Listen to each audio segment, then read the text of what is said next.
Boa tarde a todos. Meu nome é Igor Cavalcante. Hoje eu vou apresentar aqui o trabalho sobre estabilidade de sistemas de potência. Bom, o que é estabilidade?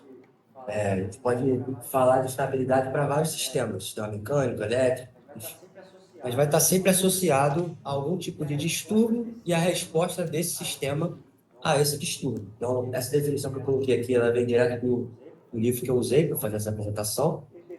Ele define a estabilidade do sistema de potência como a propriedade do sistema que permita que ele permaneça no estado de equilíbrio, sob condições normais, recupere esse estado de equilíbrio após ser submetido a uma perturbação. Então, isso é um conceito fundamental. Não dá para falar de estabilidade sem ter uma perturbação.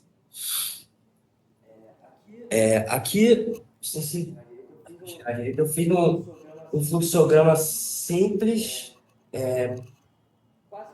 quase como uma tradução literal de um fluxograma que havia no livro do Kundur. Então, o problema de estabilidade ele pode ser definido basicamente em duas categorias: a angular e a de tensão. Estabilidade angular e estabilidade de tensão. Esses dois aqui, a estabilidade média e longo prazo, vou falar no final um pouquinho, o livro comenta tem que separado. Mas também está relacionado à angular e à tensão. Né? Médio e longo se refere ao tempo de análise. A estabilidade angular pode ser para pequenos sinais ou para transientes. E a estabilidade de tensão pode ser para pequenos distúrbios ou grandes distúrbios. E aí, a partir daí, a gente começa a analisar cada um, quais são as suas características, o que você tem que fazer para poder estudar isso, quais são as consequências. Estabilidade angular. Bom, em primeiro lugar, que ângulo? Né? É o ângulo do rotor, não é o ângulo de fator de potência. O ângulo de fator de potência, entre a tensão e a corrente, ele se refere à qualidade da energia que está saindo. Mas aqui a gente não está preocupado com harmônicos, nada disso. A gente está preocupado com estabilidade eletromecânica. Então, esse ângulo aqui que eu vou explicar, ele se refere ao ângulo do rotor, o ângulo de carga. Como eu disse ali no slide, você pode estudar pelos ângulos frente. E antes de eu começar a especificar aqui os critérios, eu coloquei aqui na apresentação alguns conceitos de máquinas simples, que a gente está se referindo especificamente ao rotor. Rotor da onde? Gerador, de uma máquina simples. Essa apresentação aqui ela é totalmente conceitual. Eu não coloquei fórmulas, eu não coloquei deduções, porque não ia dar tempo. Eu tive 2 disciplinas inteiras só para estudar a máquina. Então, não tem como eu resumir em 15 minutos tudo que há para saber só de máquinas. E aqui eu estou estudando o sistema, então eu tenho várias máquinas. Né? Então, o problema é ainda mais complicado. Um breve contexto aqui de máquinas síncronas, sabe que são basicamente duas partes, motor e estator, são conversores de energia, e existem 3 tipos de energia, né? Elétrica, mecânica e magnética. O tipo de conversão vai determinar o tipo de máquina, então no gerador está entrando potência mecânica, está saindo potência elétrica, no meio da máquina ali eu tenho energia magnética. Então, o magnético acopla do elétrico e do mecânico. Então, eu tenho 2 torques, né, no eixo do motor, no gerador. Então, a máquina primária está entrando energia mecânica, então eu tenho um torque mecânico. Na saída da máquina, eu vou ter um torque eletromagnético que vai compensar esse torque mecânico.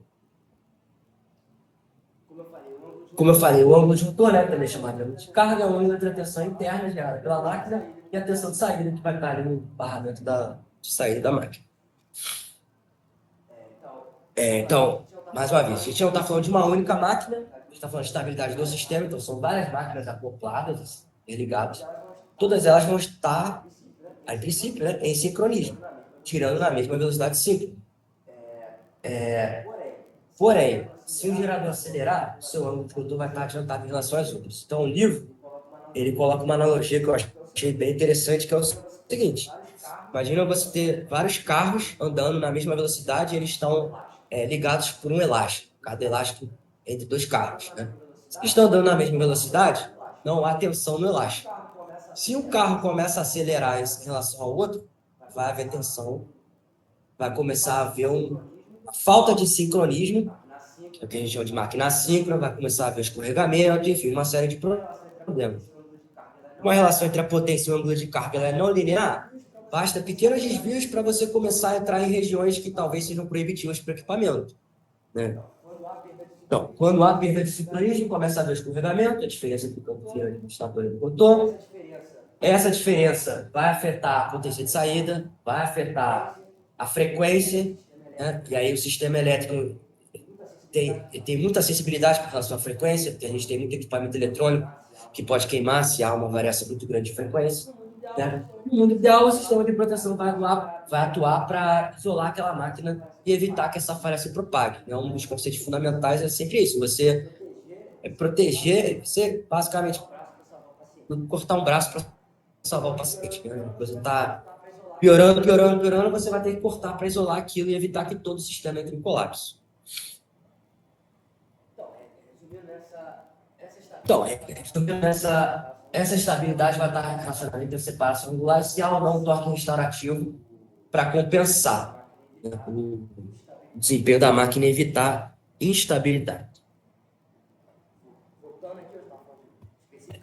Voltando aqui, eu estava falando especificamente de máquinas síncronas, né? Então, estabilidade angular se divide em pequenos sinais e transientes. Pequenos sinais, os nomes são todos sugestivos, né?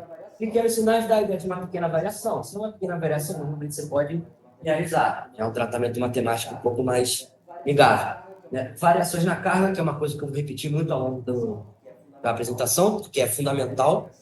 Carga elétrica é sempre uma carga muito dinâmica, ela está o tempo inteiro mudando, e é uma carga instantânea, né? Porque é eletricidade, da luz. Então, isso sempre afeta o desempenho do sistema. Muita carga entrando, muita carga saindo, grandes cargas entrando no sistema. Essas variações na carga são fundamentais para estudar o desempenho do sistema. Mas eu devo definir instabilidade para pequenos sinais como uma capacidade de manter sincronismo diante de pequenas perturbações. A transiente, novamente, é relacionada ao estado transiente, que já é mais complicado, porque já entra nas relações não lineares entre a potência e o campo de carga. Vai depender do estado inicial e da gravidade do distúrbio. E esse distúrbio pode ter diferentes origens. Pode ser um curto-circuito, um equipamento de proteção que atua indevidamente, às vezes até saturação no transformador, uma manutenção inadequada, enfim. É uma observação rápida aqui, o termo estabilidade dinâmica existe, mas o livro indica que não há um consenso. Nos Estados Unidos ele é usado de um jeito, na França e na Alemanha ele é usado de outro jeito, em relação à estabilidade transiente. Então, o próprio livro diz que muitos órgãos de pesquisa e tal não recomendam esse termo. Estabilidade de tensão, outro problema que eu comentei. É a capacidade de manter um aceitável nível de tensão em todas as barras, mesmo após algum distúrbio. Novamente, a questão da carga, né? Há um aumento súbito da carga, você pode ter uma queda de tensão. A estabilidade ou instabilidade de tensão está relacionada mais ao fluxo de potencial ativo e reativo que está circulando no sistema. E esse critério aqui que eu queria comentar.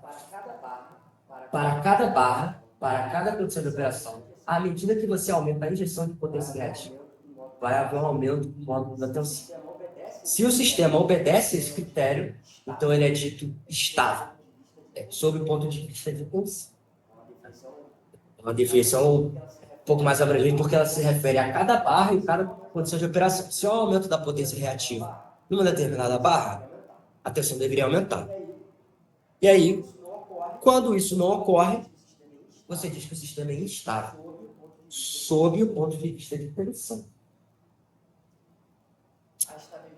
A estabilidade de tensão é um fenômeno local, mas como aquela história, quando o sistema está desligado, aquilo pode se propagar, pode ter consequências sistêmicas. O colapso de tensão, que é um outro conceito, ele não é todo, é um conceito à parte, né? Mais complexo do que instabilidade. Então, tudo bem, instabilidade pode levar ao colapso? Pode, mas geralmente não é só isso. É até um critério de segurança que, se não me engano, foi desenvolvido na indústria aeronáutica, que acho que é a ideia do queijo suíço. Né? Quando há uma falha muito grande, uma falha catastrófica no sistema, normalmente não há uma única causa. São várias causas que se alinharam, como se fossem todas as camadas de furo, né, de um queijo suíço, de forma que no final você consegue ver perfeitamente. Né? Então, normalmente não basta você ter uma certa instabilidade de tensão para você ter um colapso total de tensão. devem haver outras causas para que haja esse possível colapso. E, normalmente, também a gente divide em duas casos, grandes distúrbios e pequenos distúrbios. Grandes distúrbios, novamente, no digestivo, né? O que seria um grande distúrbio no sistema. O mais comum que a gente estuda mais é o curto-circuito, que o Eric vai falar ali, de análise de contingência. Então, você já está estudando seu sistema preventivamente, supondo, e se essa linha de transmissão aqui cair, o que acontece? Você vai ver, vai simular, vai ver o seu sistema, já é um grande estudo que você está simulando. Sempre vai depender das características da carga. E no caso de grandes distúrbios, o período de análise vai ser maior. Segundos e minutos. É uma coisa que eu também vou repetir ali na frente. Pequenos distúrbios, pequenas variações na carga, depende das suas características. A sua análise vai se aproximar mais do regime permanente. Principalmente hoje em dia, que a gente já tem equipamentos muito sofisticados, a gente consegue fazer medições muito precisas. Esse tipo de análise é bem mais, diria, mais fácil, um processo mais amigável de se fazer por conta dos computadores e tudo. Médio e longo prazo. Sim, prova na literatura. E são termos que ficam meio que fora da curva, assim, porque o sistema de potência tem crescido muito, são muitos equipamentos. A gente hoje em dia tem geradores eólicos, tem geradores térmicos, tem geradores que não são eletromecânicos, como, por exemplo, a geração fotovoltaica. Aí essa geração não tem inércia. Aí tem problemas de harmônicos, né? Aí tem muitos consumidores. Consumidores hoje em dia têm celular, computador, enfim, a coisa cresceu muito e a gente foi tendo que criar novas ferramentas para analisar possíveis falhas. A gente quer sempre se antecipar às falhas. Então aí começou a surgir esse tipo de análise, que a gente chama de médio e longo prazo. E aí isso tem mais a ver com o tempo de duração da sua análise. Análise transiente, de 0 a 10 segundos, a gente sabe que em sistemas elétricos a constante de tempo tende a ser rápida, a questão de microsegundos, né?